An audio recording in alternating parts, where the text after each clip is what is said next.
Alright, here we are working on this 944 V8 project again, and we came up with a solution for the bell housing bolts being a little too close to the bell of the bell housing. And what we did was I went in my old 911 hardware junk drawer over here, hoping that I might find a 10 by 1.5 socket head bolt that's about an inch or so long, but I didn't really think one was in there, but I did come up with this idea. These are 911 head bolts, head nuts. So in a 911 you have head studs, and then you have these socket head nuts that go on top. So I thought, well, how can we use that on this? Turns out that when you get a set of new rear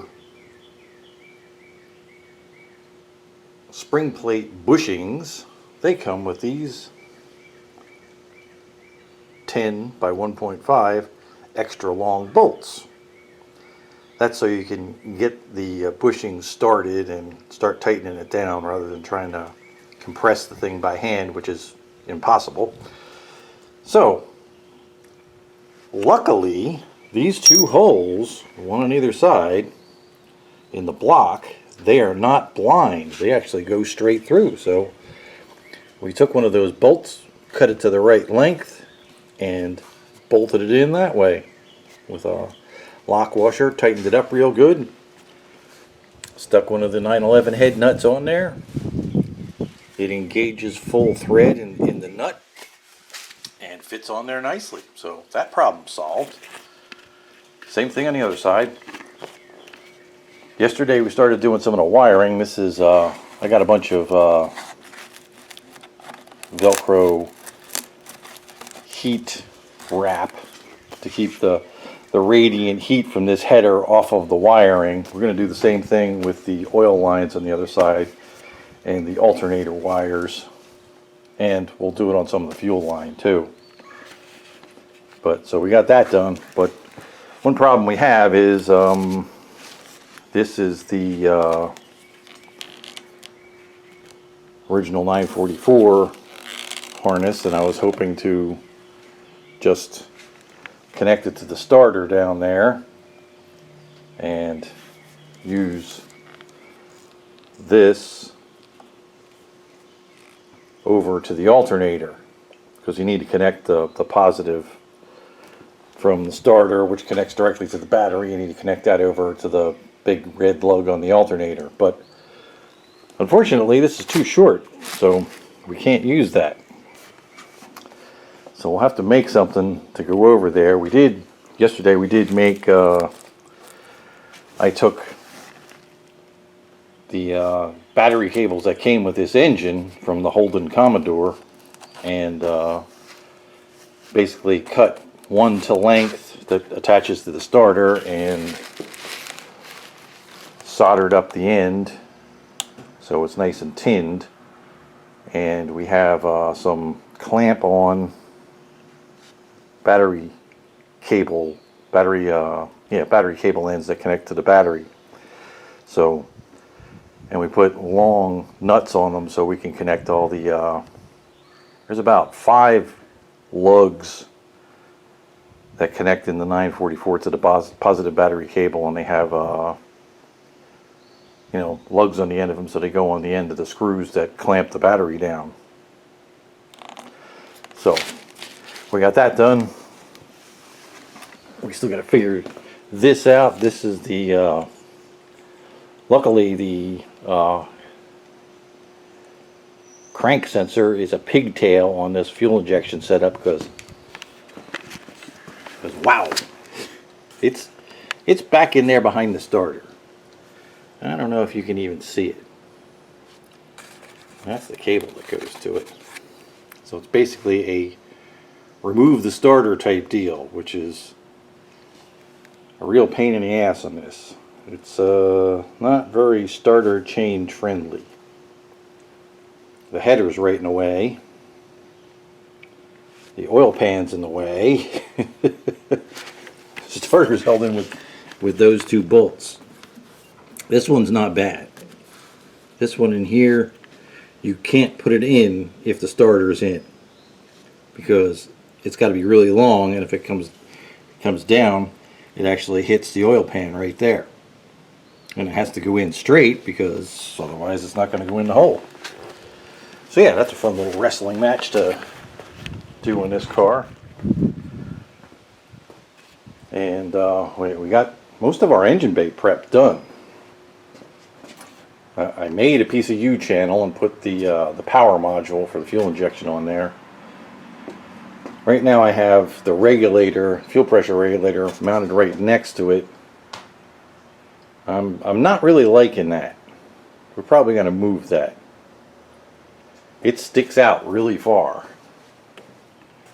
And I don't know if that's actually a good place, you know, plumbing wise, to get the return line to go into the bottom of it. So that might move over here somewhere. But we got to get that done before we get the engine in, so that's one of the things we'll work on next. And of course, as we mentioned before, we got the hood braces cut out. I might clean that up a little bit, probably spray some semi-gloss black on it and remove that big pad that was there. Frame rails bashed in, clean that up and spray some semi-gloss black on that. This is bashed in where it needs to be. I'm thinking about using one of those plates to cover that hole up there. And that right there is our negative battery cable. And that goes up into the battery compartment. And ooh, I gotta bolt that on. I forgot about that. That bolt's right in there. Well, I guess we'll do that first, otherwise I'll forget. These are the battery connections that I was talking about. Well, there's 4 of them there. And we got put some longer bolts on this, so all those little lugs will fit right on there. And that nice soldered up battery end will go right in there, clamp it down. It should work pretty good. We're actually very close to the point where we're gonna stick the release bearing and slave cylinder in the bell housing, bolt the bell housing onto there, attach the hydraulic line to it, and then fill up the hydraulic system finally. And then we can get a little pre-bleed done on that system, and then we should be ready to bolt the engine in. Wow! Well, hopefully for the last time. Okay, we came up with a solution for the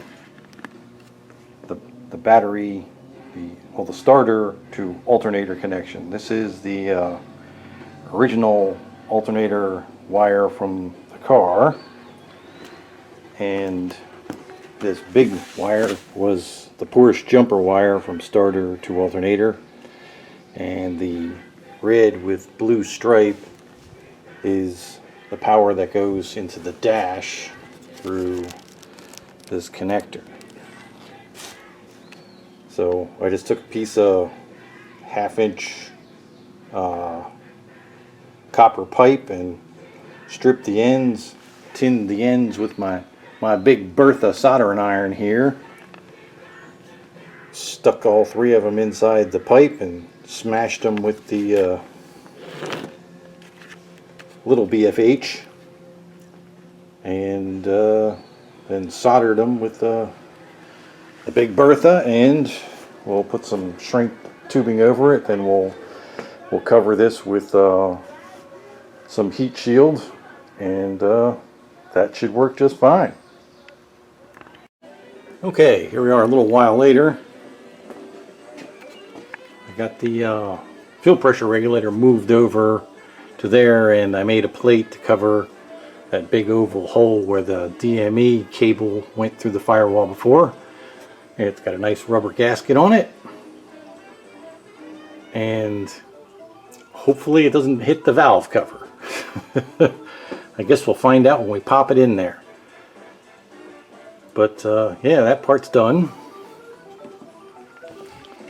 We got the wiring all done here. As we said earlier, we spliced this cable with the original Holden Commodore alternator big cable here, and that's all got heat covering on it, and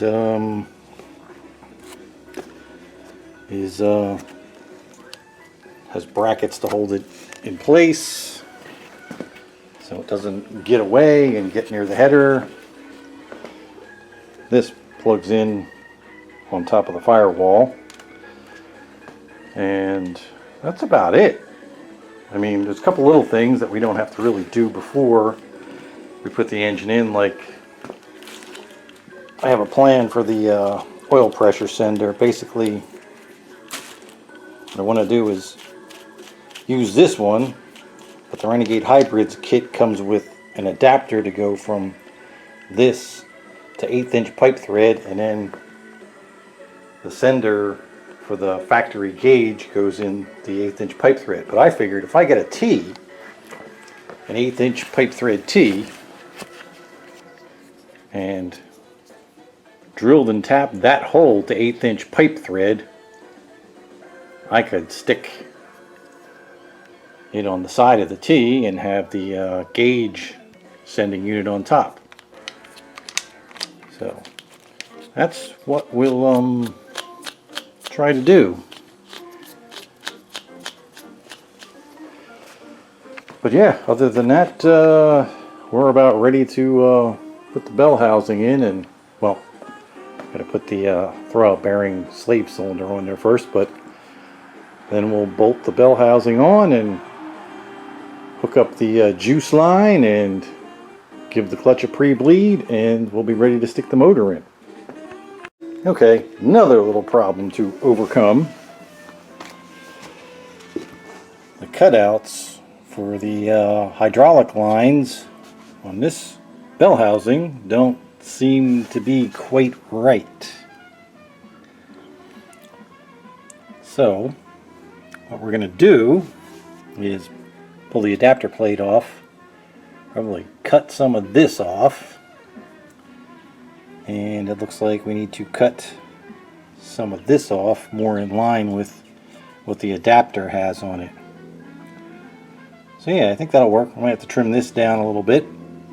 So basically, go to the lines of the bell housing, just trim it out with the thin wheel, and I guess we'll put it back together and see if it fits. Okay, so we had to cut a little bit more away than I thought we would have to get this to actually work. There are the chunks we cut out. But where this pipe bends, it's like this pipe didn't bend soon enough, and so we had to cut this bit out so it actually wouldn't, when you bolt it down, when you bolt down the release bearing, so it wouldn't actually contact the bell housing here. Now it should go right on there.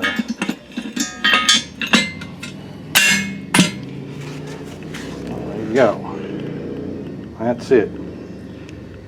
I'm gonna take this off, hose a little bit of semi-gloss black on it, and nail it together again for good. Okay, here it is. A little bit of paint sprayed on it, all back together. All this stuff clears nicely. You